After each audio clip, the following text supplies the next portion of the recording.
Welcome back to the channel. As always, this is an ongoing analytical training log. We provide structural readings of global dynamics here. Right, and the goal of this deep dive is to gradually refine your structural perception over time. Exactly. And I was driving in today, just listening to the morning news, and I had this overwhelming sense of, well, dissonance. Dissonance. Yeah. That's really the only word for it. Because, we're hearing about all this geopolitical friction, trade routes being completely redrawn, and these fiscal deficits that would make a 1990s economist just faint. Oh, absolutely. But then I look at the markets or just the general vibe out there, and it's quiet. It's eerily quiet. It creates a very specific kind of anxiety, doesn't it, when things don't match up? It really does, because evolutionarily we are wired to spot danger by the volume. We look for the crash, the explosion, the screaming headline. Our intuition tells us that if it's loud, it's a crisis. And if it's quiet, well, we're safe. But looking at the stack of source material we have for today, that intuition might be exactly what gets us into trouble right now. That is the core trap of the current moment. We are sitting here in February 2026, and if you look at the structural reality, the actual mechanics of the world system, the intuition that quiet equals safe is leading us into a massive blind spot. And so that is our mission for this deep dive. We are going to challenge that instinct. So here is the provisional thesis we're unpacking today right up front. Crisis does not always emerge where the events are loud. Exactly. It often accumulates where a reaction should occur, but does not. Right. And the reason this matters right now is that across markets, policy environments, and public sentiment, we see this visible friction coexisting with a totally muted systemic response. We're going to examine this today through a specific analytical lens. Tension distribution multiplied by reaction capacity. Tension distribution times reaction capacity. So we're looking at structural pressure versus observable movement. Yes. We need to stop looking for the explosion and start looking for the silence. Because we are seeing the engine redlining. The tachometer's in the red, but the car is just gliding. So to be clear for everyone listening, today isn't about covering the news. We aren't going to just list headlines. We're continuing to build that structural literacy over time. We want to refine your perception to spot where the world is too quiet. Okay, let's get into the actual machinery of this. We'll break this down into 3 sections. Section 1 is defining what the sources call the world membrane. Now, usually when I hear membrane, I think of biology class. Sure. But here we're talking about global systems. Think of it as a conceptual model for how the world absorbs shock.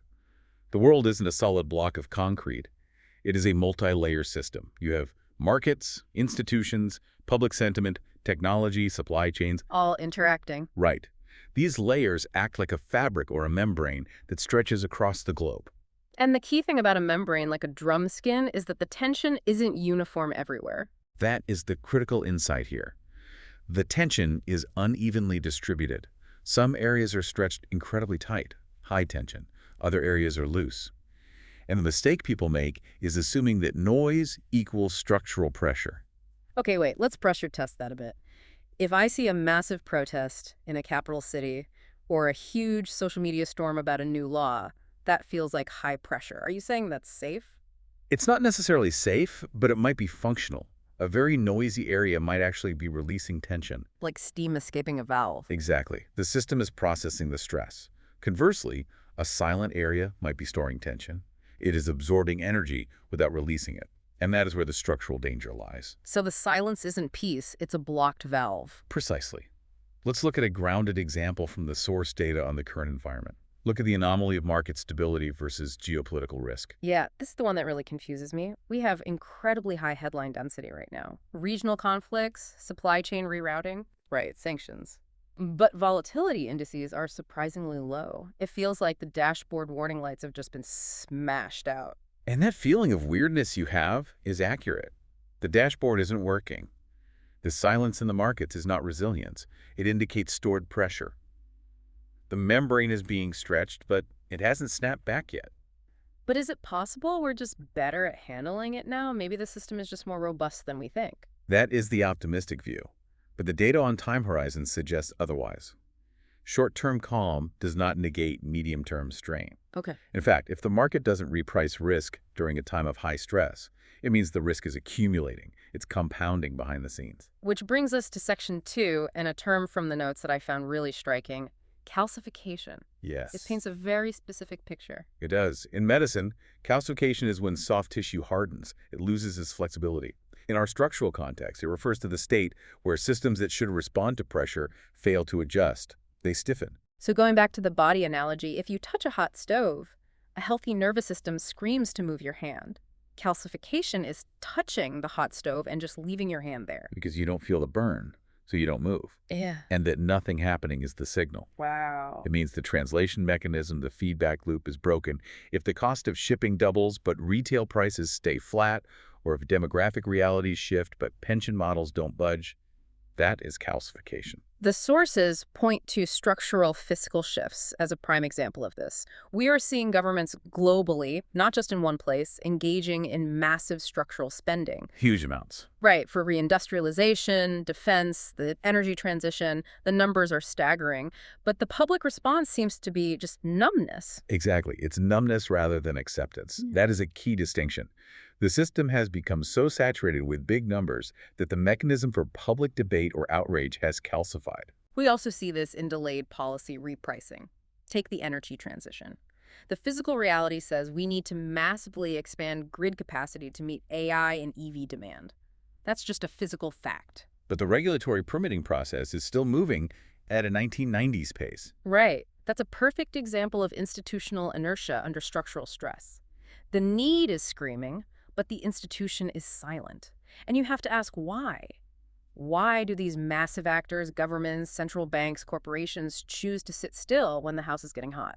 It all comes down to incentives. Often these actors prefer what the sources call internal absorption. Internal absorption, break that down for us. It means it is politically or financially cheaper in the short term to eat the costs, to hide the risk, or to internalize the volatility, rather than to make a visible, painful adjustment. They want to maintain the appearance of stability. Correct. So a company might see its raw material costs go up by 20%, but instead of raising prices and losing market share, they just eat into their margins and hope prices drop next quarter. So they act like a sponge. They soak up the mess so it doesn't spill out onto the floor. Yes, but here's the problem with sponges. They get full. Mm-hmm. When a system absorbs pressure without moving, it isn't stabilizing, it's stiffening. It becomes brittle. Exactly. Non-movement may signal reduced feedback capacity. It's a reduced capacity to handle future shocks. This connects directly to Section 3. Noise versus structural energy. The sources use this concept of velocities and shear. And I want to spend a minute here because this feels like the mechanism that explains how things actually break. This comes from the mini-fields analysis in our source stack. It separates the world into layers that move at entirely different speeds. First, you have the N layer. That stands for narrative. That's the headlines, the social media feeds, the story of the day. Right. And narrative velocity is incredibly fast. Narratives can shift globally in minutes. But then beneath that, you have the OS layer, the operational systems. So that's the markets, institutions, supply chains, the actual laws. Yes, the things that actually run the world. And institutional velocity is very slow. It moves glacially. And that difference in speed creates shear. Just like in engineering. It's the friction, the tear that happens when the story moves faster than the reality.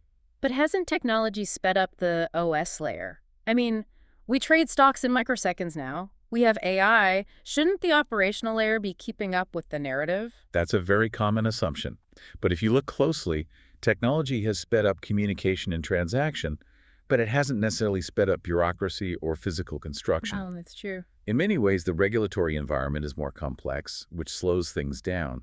So in the short term, you have headlines escalating rapidly, high narrative velocity. Right. But in the medium term, institutions adjust slowly. Institutional inertia. Right. And then in the long term, the structural slope becomes visible. The problem is sprinting, and the solution is crawling. Let me re-anchor the thesis here, because this is huge. The crisis may manifest not as an explosion, but as declining response capacity.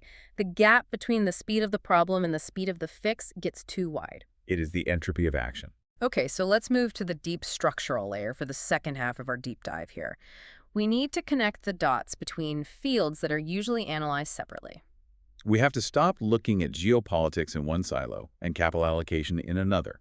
They're the same pressure system. We need to look at geopolitics multiplied by capital allocation. And incentives multiplied by institutional inertia. Exactly. We need to connect the market calm with latent systemic stress. And to do that, we use specific gradient language. Think of a gradient as a slope. Right, where's the energy flowing? Exactly. So here is the gradient language for our current state. In the short term, stability appears intact. The surface is calm. In the medium term, incentives discourage over-repricing. No one wants to be the first to move. So everyone stays put. But in the long term, structural energy accumulates beneath the surface. And I want to be super clear here because, we always get people asking for the trade. We are avoiding predictive framing. We aren't saying a crash is coming next Tuesday at noon. Absolutely not. We are using plausibility language. We are saying that the plausibility of an inflection point is rising because the energy has nowhere to go. It's being stored. Right. Which brings us to the structural inertia layer.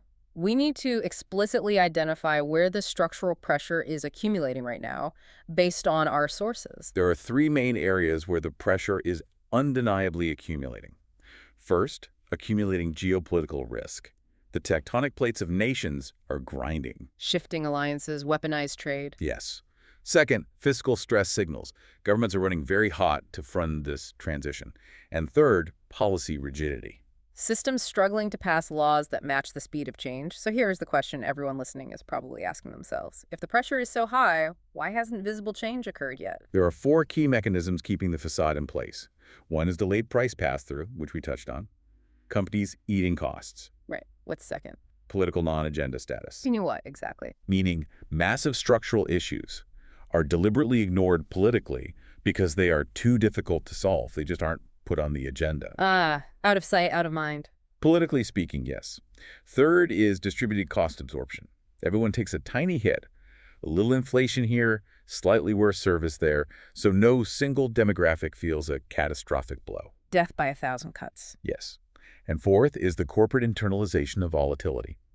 Companies acting as shock absorbers. So we have to clarify this explicitly. Stability is not equilibrium. Say that again, because that is the defining state of the system. Stability is not equilibrium. You can be stable while balancing on a tightrope, but you aren't in equilibrium. We are most plausibly in an absorption phase.